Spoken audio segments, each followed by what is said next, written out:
আসসালামু আলাইকুম। বিকালে নাস্তার জন্য পেঁয়াজ দিয়ে খুবই সহজে একটা রেসিপি শেয়ার করছি। আশা করি রেসিপিটি অনেক ভালো লাগবে এবং উপকারে আসবে। চলুন তবে মূল রেসিপিটা দেখে নেওয়া যাক।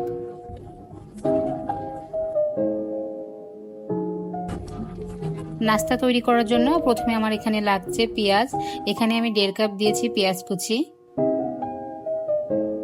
এখন দিয়ে দিচ্ছি স্বাদ মতো লবণ, দিয়েছি সামান্য একটু লাল মরিচের গুঁড়া, ঝালের পরিমাণটা আপনি আপনার স্বাদ বুঝেই দিবেন। দিয়েছি হাফ চা চামচ হলুদ গুঁড়া, দিয়েছি 2টার মতো কাঁচামরিচ কুচি। এখন দিয়ে দিচ্ছি ময়দা, এখানে আমি 1.5 কাপ ময়দা দিয়েছি। এখন দিয়ে দিচ্ছি একটা ডিম।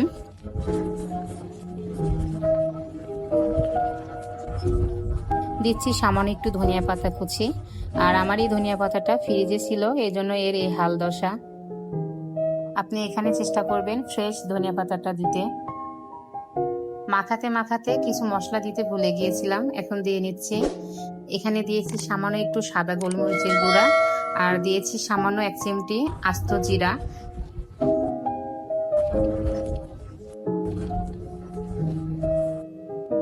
জিরাটা দেওয়ার কারণে পাকোড়াটা খেতে বেশি মজা হবে।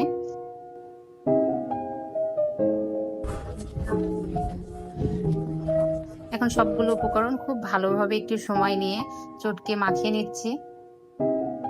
মাখানোর কাজটা খুব ভালোভাবে করতে হবে। আমার এখানে 2 থেকে 3 মিনিট মতো সময় লেগেছে পুরো মাখানো হতে।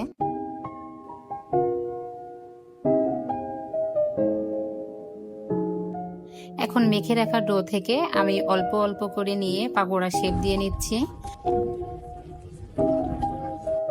আমি এখানে পাকোড়া শেপটা লম্বালম্বি ভাবেই দিয়েছি, আপনি চাইলে এটা গোলাকৃতিরও দিতে পারেন। এই তো খুব সহজে আমাদের একটা পাকোড়া তৈরি হয়ে গিয়েছে। আমি আরো একটা একইভাবে তৈরি করে আপনাদের দেখিয়ে দিচ্ছি। হাতে যদি লেগে আসে সেক্ষেত্রে আবারও একটু তেল লাগিয়ে নেবেন। আমি একইভাবে সবগুলো পাকোড়া তৈরি করে নিয়েছি। এখন চলে যাচ্ছি পাকোড়াগুলো ভাজার জন্য।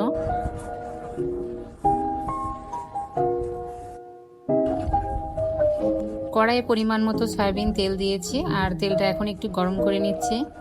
অবশ্যই তেলটা গরম হওয়ার পরে পাকোড়াগুলো ছাড়বেন। তেলটা গরম হয়ে গিয়েছে, এখন আমি একে একে তৈরি করা পাকোড়াগুলো দিয়ে দিচ্ছি।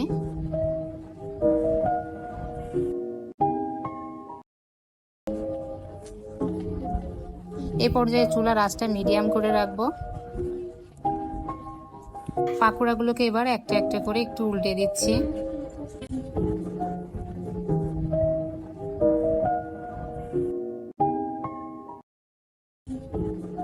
এক পাশ উল্টে দেওয়ার পর কিছু সময় ভেজে নিয়েছি, এখন অপর পাশটাও একইভাবে উল্টে পাল্টে দিচ্ছি। কিছু সময় ভেজে নিলেই হয়ে যাবে আমাদের বিকালে নাস্তার জন্য মুচমুচে পেঁয়াজ পাকোড়া। এই পাকোড়াটা আমি টমেটো সসের সাথে পরিবেশন করেছি, আপনি চাইলে টমেটো সস দিয়ে পরিবেশন করতে পারেন। পাকোড়াগুলো ভাজা হয়ে গিয়েছে, এ পর্যায়ে তেল ঝরিয়ে উঠিয়ে নিচ্ছি। রেসিপিটি ভালো লাগলে অবশ্যই একটা লাইক দিবেন এবং সেই সাথে আমার ইউটিউব চ্যানেলটি সাবস্ক্রাইব করে নিতে পারেন। আজ এ পর্যন্তই। আল্লাহ হাফেজ।